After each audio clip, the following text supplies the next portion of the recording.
Amateur archaeologist searching for a lost hammer on a farm ends up discovering something unbelievable.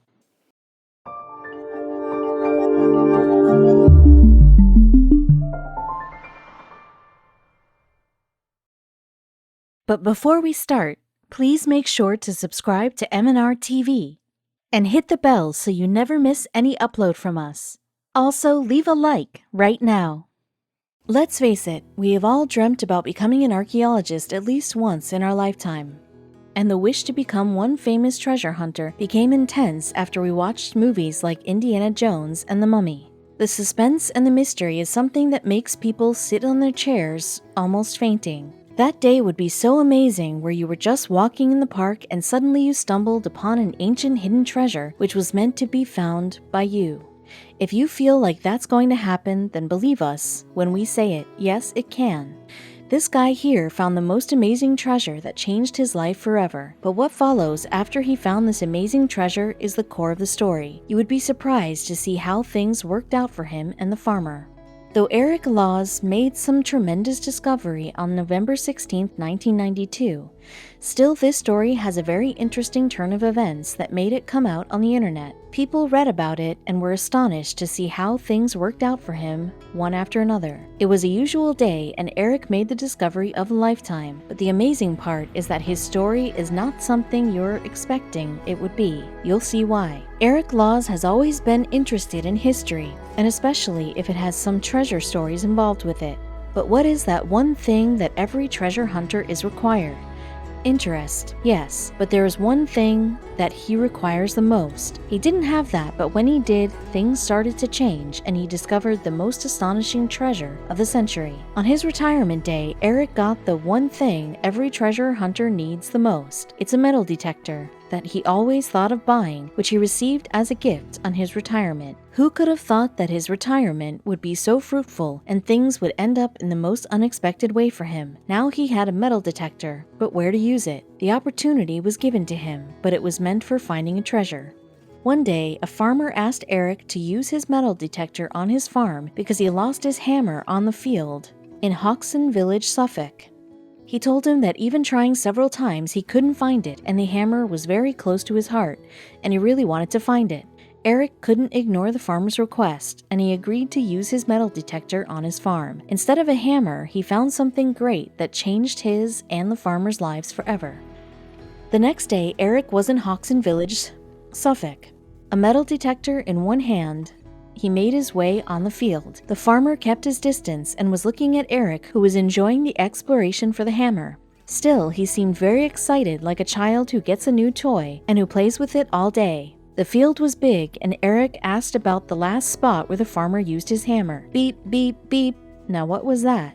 Eric was really amazed by the beep sound that felt to him like Christmas bells on Christmas Eve. When people love something, they just can't express the feeling of living in the moment. Eric heard the sound and was excited to hear it beep for the first time. It wasn't the hammer, but something else when they started digging the spot on which the detector beeped. He kept his metal detector aside and the shovel was on work.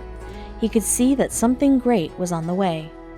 Back and forth, the shovel was digging the earth to unearth something of which Eric and the farmer had no idea would change their lives forever. While he was digging the spot, a sudden thud sound stopped the process. He realized that he hit something concrete. Being a history enthusiast, he knew that if ignored, he could easily spoil it. So before proceeding further, he knew what he had to do. Call the experts. Eric knew that this wasn't his area of expertise and he shouldn't interfere as it could be something really special. He contacted a local archaeological society and told them everything. They asked Eric if he was even sure about it, to which he replied yes, he was, though he wasn't sure himself. But still, in his heart, he knew that he was doing the right thing. The people from the Archaeological Society could sense the seriousness in Eric's tone and decided to help him. The experts reached the site and met Eric and the farmer. Eric showed them the spot where he was digging. Eric did the right thing when he called up the experts, as they had all the required instruments that helped them in uncovering the hidden treasure. Soon, the team was ready to work, and with instruments in hand, started the exploration that would soon make their time worth it. The team couldn't believe their eyes. Their hard work at last paid off when they found the first thing from the treasure. "There's more," one of the team members shouted. Literally, the treasure was too much for the team, like there was no stopping it. They kept digging and they stumbled upon something or other. Their eyes were literally shining, but then the process came still, as they needed a more experienced hand to bring that thing out. When it became too much for the team to handle, they called in more experts and the police too. This treasure was something which they haven't thought it would be. Filled with everything one desires, it was the complete package that had the power to change everyone's lives. The team couldn't believe that Eric, who was just an amateur, was able to discover something this big, and that too at his first try. They had to call the police as the treasure became something that one person can't keep with all his life. The treasure had to be known to the police authorities to make sure that they are safe from the future inquiries that follow after such discoveries. Eric, who didn't blink for a second, was mesmerized by the sight of the treasure. When they started the digging, they weren't aware of the fact that deep inside there was something else. The archaeologists who came to the site weren't expecting anything in the first place, as it was some amateur who called them up about the discovery he had made. Obviously, they get calls like this every day where people tell them about finding this or that. There have been times where it was nothing, but some people joking around. This time it was different. They came unprepared. Because the team was unprepared, they didn't have the instruments that could tell them the depth of the treasure, which was hidden deep inside the earth. So they made some calls, and an hour later, they got that particular instrument that could tell them the exact location of the treasure. But why did they need that instrument? They had a very good reason for that. The team wanted to know the exact location of the treasure, as they didn't want to destroy it. There have been times when the archaeologists have spoiled the discovery because they weren't aware of the location. The police surrounded the place and made it impossible for the public to enter the site. The team of experts was investigating the whole field to search for the location of the treasure, and there it was. Eric didn't move an inch and kept his eyes on the field, as if he knew where the treasure was. Eric, who was standing in silence, didn't speak a word since the team arrived. The team, who was busy in their work, didn't notice the fact that it was Eric who made the discovery. They should have asked him about that one location in which his metal detector made the loudest beep. Though the team was finding the items from the treasure, which were everywhere on the field, it was getting very difficult for the team to search the box which actually held the artifacts when it was buried in the past. You would be surprised to know who hid the treasure. Eric, who was watching everything, couldn't take it any longer as the team was searching everywhere except that one spot on which he was standing. Eric didn't want to lose the spot, so he kept standing there and waited for the team. But the team, who thought they knew everything, didn't care to ask for the spot. Eric called one of the members of the team and told him, "You were looking in the wrong spot." Eric stepped aside and told him, "This is the spot you should be looking." And he was right. The team, who now had the spot, started the excavation carefully and took out a chunk of earth and sent it to the lab for examination. They wanted to examine the object so that they could know about its age and to which period it belonged to once. This way, they would be able to learn about the treasure and who it was that hid it in the first place. Can you guess how huge the treasure was? The whole treasure, which the team found underground, was filled with 15,234 Roman coins, dozens of silver spoons, and 200 objects of gold. The whole treasure weighed almost 60 pounds. Eric, who wasn't expecting anything from it in the first place, was rewarded for his efforts, and he didn't touch the discovery and left it for the experts to handle. He received 1.75 million pounds. But if you think that this is the end of the story, then you're wrong, because it was just the start.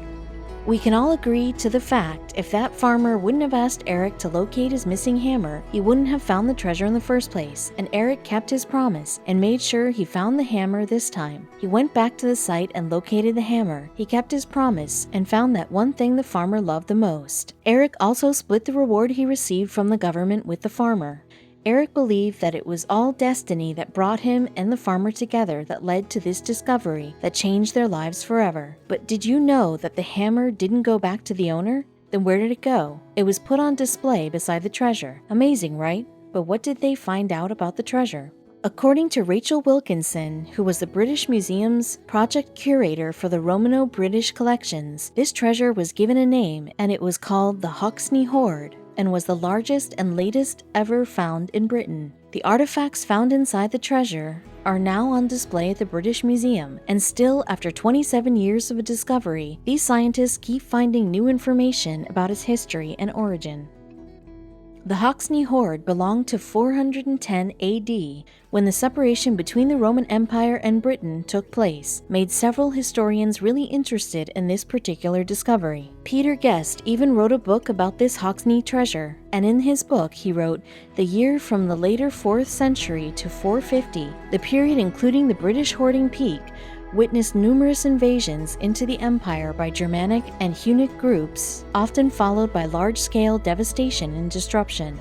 The Romano-British citizens who didn't come under the shade of the Roman Empire started burying their valuable treasures in the nearby areas. They wanted to save their possessions from the regular loot by the Saxons, Angles, and others. An Anglo-Saxon chronicle dictates the era of the 9th century. The Romans collected all the treasures which were in Britain and hid some in the earth. Though this wasn't the first hoard that had been discovered in Britain, as we said, it was the largest ever found.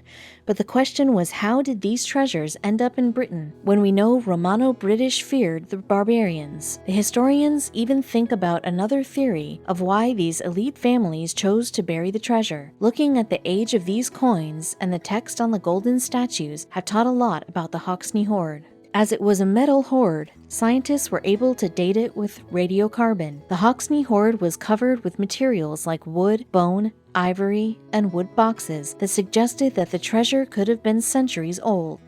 But then the archaeologists saw something on one of the coins. It was the face of the ruler. In an interview with the Smithsonian.com, Guest said, "Perspective is that actually we've been misdating these hoards. If you look at them a little more carefully, then they should be dated to the period after the separation of Britain from the Roman Empire. The Hoxne horde was buried in 408 or 409, if we go by Guest's word." Guest even added that the Roman emperor stopped the supply of new coins, and the people used the same old coins for a very long period. The ancient people used the precious metals they had back then that produced the same old coin for years, but the treasure was more than its worth. It was the sentimental value that these artifacts hold.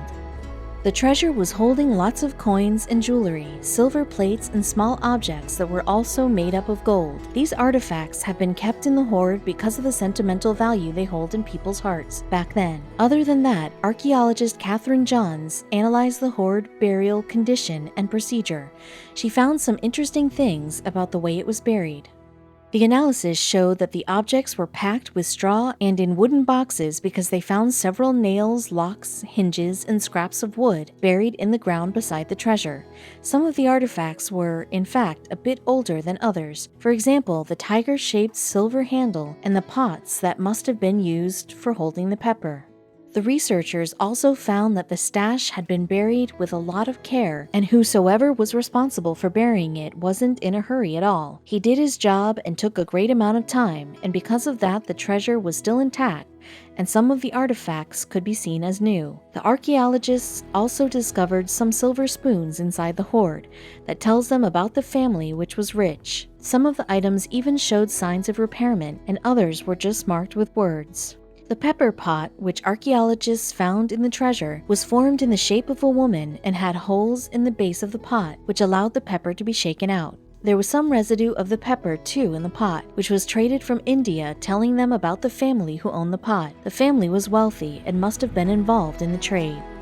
According to Johns, the hairstyle of the pepper pot lady also had some beautiful pins that looked like a tiara, which seemed to hold a thick, long hair. The jewelry which was found inside the hoard was believed to be of women in the family, including thick chains and rings with beautiful gemstones. One bracelet in particular caught everybody's attention, which had text written over it saying, "Utere Felix Domina Juliane.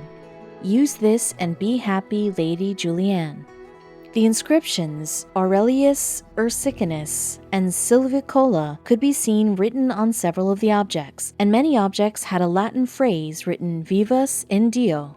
The experts also found the text written on most of the spoons that were easy to read and was written from the right-handed position. One of the spoons was made for a lefty. Not only the spoons, but there were several other artifacts that caught these researchers' attention. But who was the owner of this treasure? Scientists have a theory that could be true.